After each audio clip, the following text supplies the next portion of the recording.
Into the Light, Section 5, Chapter 20, I Saw Satan Fall. In the book of Revelation, it speaks about how Satan is cast down. We've talked about that as a progressive unfolding scenario, rather than a one-time scenario where all of a sudden he's just cast down and it's a done deal. Let's read from Revelation chapter 12. And a great sign appeared in heaven, a woman clothed with the sun and the moon under her feet, and on her head a crown of 12 stars, and she was with child, and she cried out, being in labor and in pain to give birth. Then another sign appeared in heaven, and behold, a great red dragon having 7 heads and 10 horns, and on his heads were 7 diadems, and his tail swept away 1/3 of the stars of heaven, and threw them to the earth. And the dragon stood before the woman who was about to give birth, so that when she gave birth, he might devour her child. And she gave birth to a son, a male child who is to rule all the nations with a rod of iron, and her child was caught up to God and to his throne. Then the woman fled into the wilderness, where she had a place prepared by God, so that there she would be nourished for 1,260 days. And there was war in heaven, Michael and his angels waging war with the dragon. And the dragon and his angels waged war, and they were not strong enough, and there was no longer a place found for them in heaven.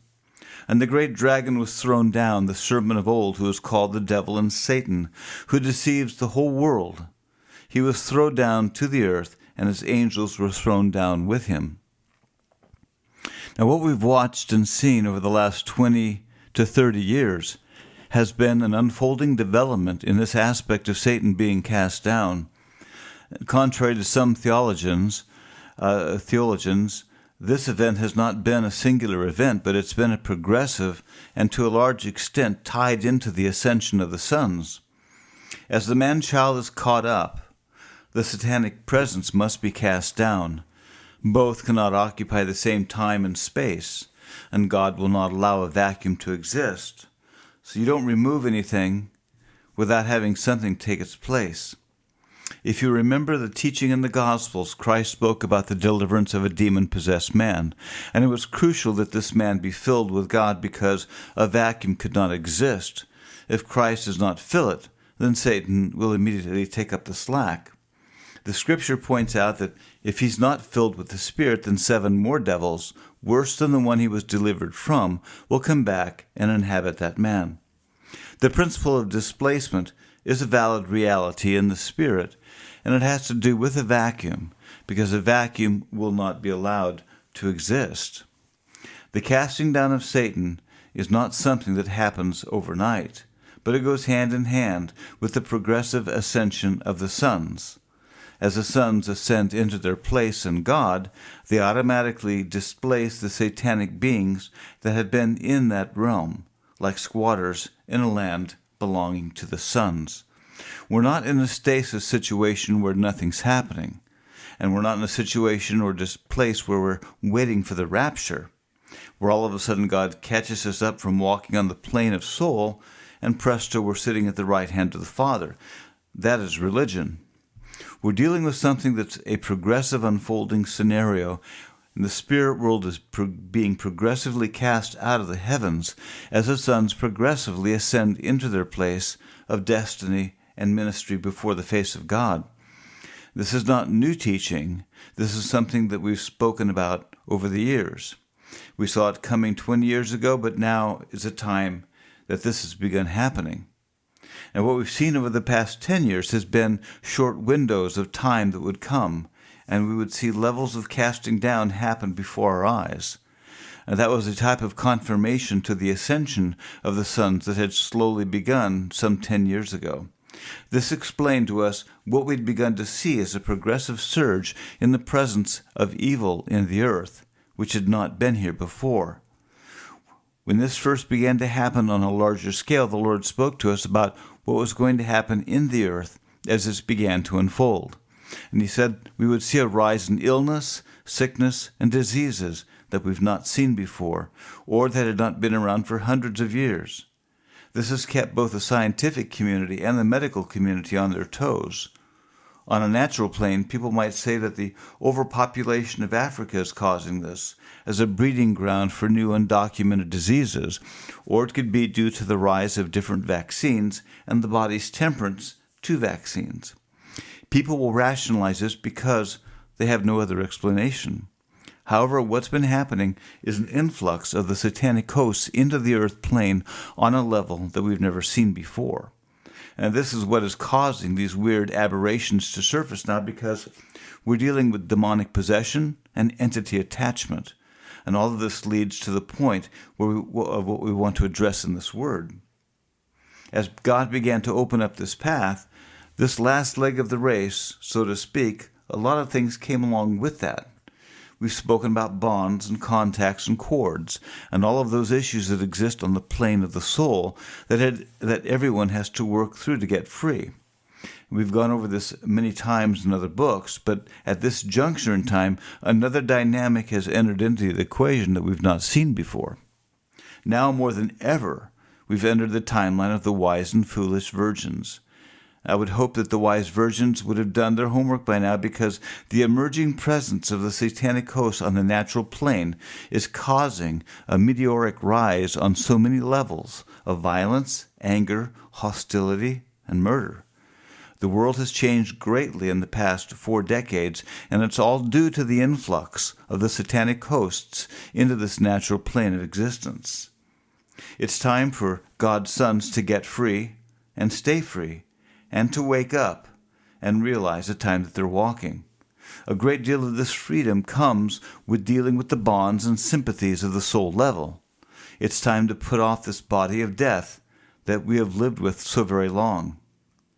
Isaiah 43, "Behold, I will do something new, and now it will spring forth. Will you be aware of it?" And that admonition has come many times. Behold, I'm doing something new. Will you be aware? Yet people have not heard the word. They've not been that aware. And they've only heard the word in part, but never really seen the full aspect of it, nor how broad their calling is. They need to shed the cords, the bonds, the ties, the sympathy, and obligations if they're going to really walk free. Without this crucial step, they will not have eyes to see. Now, this is not a word to the church world. This is a word to the few and called out, to the sons. Some may say, well, we can do some of that. We can break some bonds and stop being sympathetic and so on and so forth, but there are certain cords, ties, or family, whatever, that they may not be able to let go of.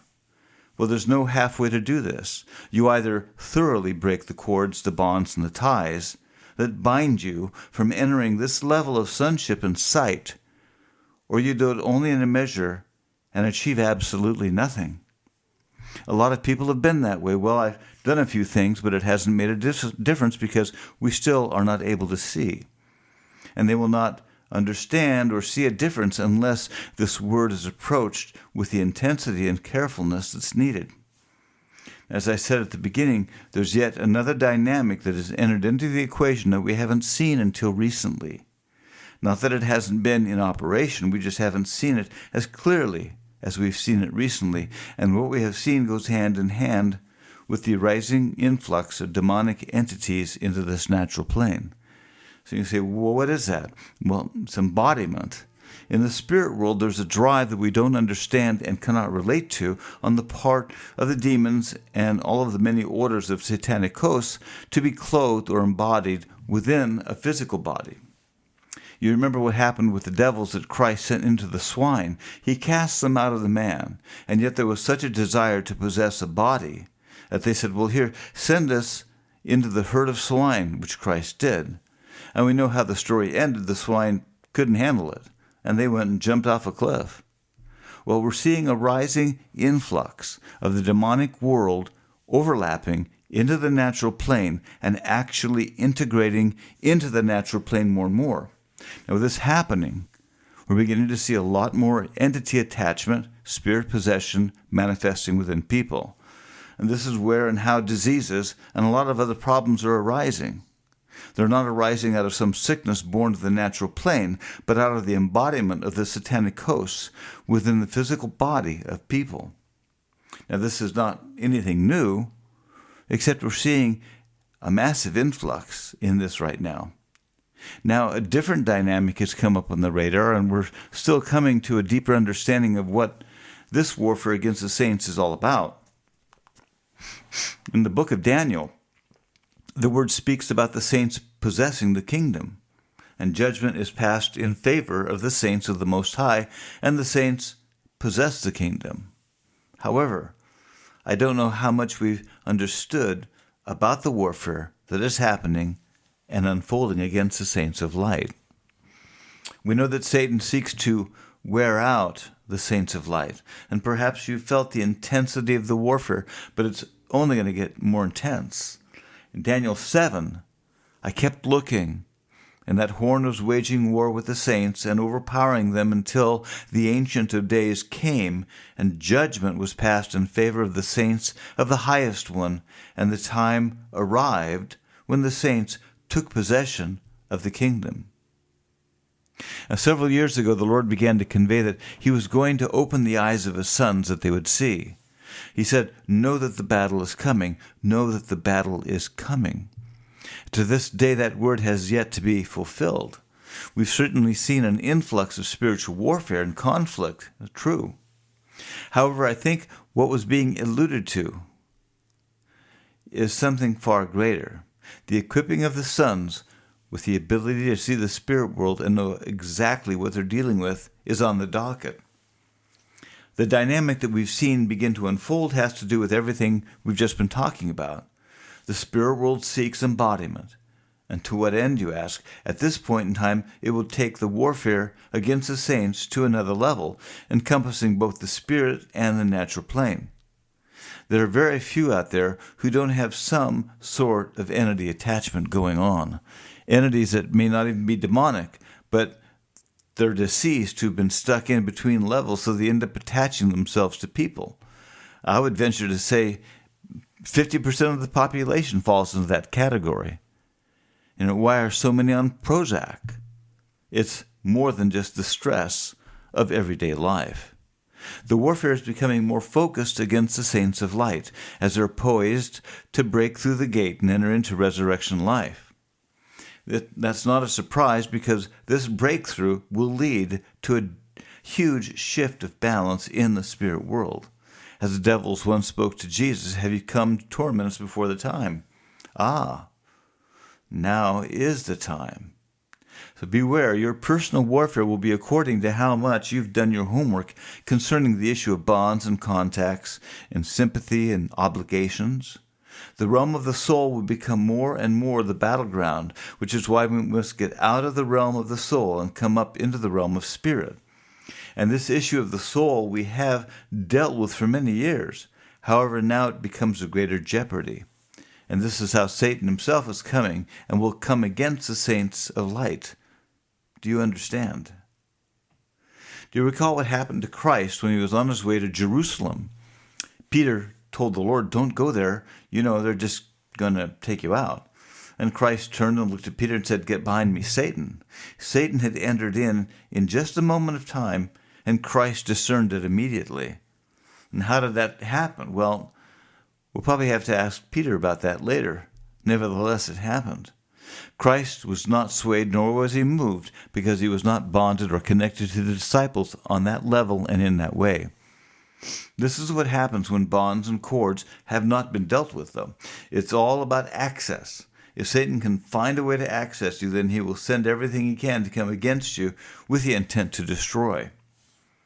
You could take a very religious Christian, and if something rubs them the wrong way, and they've not gone that far in the work of the cross, Satan can enter that man's heart, especially if that man has anger or hostility towards another. They can jump on that and use that anger, and they can add to it so much power and darkness that what comes out of the mouth and intent of the Christian brother against the one with whom he's angry can be enough literally to wipe the man off the slate. And we've seen that many times. What we've not seen much of, though, until recently, is the extent that Satan is seeking access against the saints of light. How can he come against the saints of light? How can he deter what's happening? With this massive infiltration of the demonic world into the natural, the playing field is changed big time. The spirit world is seeking any way to gain access to the saints coming forth. If they see a contact, a bond, a cord, or something that exists, that becomes a highway for a great deal of oppression against the saint. And the individual that the saint may be connected to may not even have any hostility, doesn't have to be angry, can really just be clueless. Yet the spirit is able to access through that individual the cord that can be used against the saints. So you ask, well, how does that work? Well, if you take someone who has not gone through the real work of the cross, then they will have bonds upon bonds. And if you open up to that person, then you become vulnerable to every bond and contact that person has, because they have not done their homework. And we call it the daisy chain effect, and this becomes very dangerous at this stage of the kingdom. How does the spirit world all of a sudden have the ability to latch onto an individual and bring a flow of darkness right down that channel? It's all about transference, which we've taught for years in other books. The problem may not be directly that person, but it could be the person who that one is still connected to. 1 Peter 5, be of sober spirit and be on the alert. Your adversary, the devil, prowls around you like a roaring lion, seeking someone to devour. Satan is a prowling lion seeking whom he might devour, and that is a very present truth for the saints that cannot be overlooked. So you need to understand that the dynamics of everything is changing right now. Doing your homework is not an option. If you're to come forth into sonship, then you have to deal with this. It's one thing to lose your eyesight, it's another to be taken out completely. I know this is a sobering statement, but God is not going to do everything for the saints. They have to take a stand and walk out the word that they've been given. This is just another layer that's unfolding in what we have understood in the warfare against the saints. Do we know the outcome? Well, yes. The saints possess the kingdom and judgments passed in favor of the saints. But the saints execute the judgments written. And the last chapters of this saga of the sons of God are still being written. Do not make any assumptions. Remember the path of the parable of the wise virgins. The time that we're in is getting shorter, and the dynamics of everything are becoming even more acute.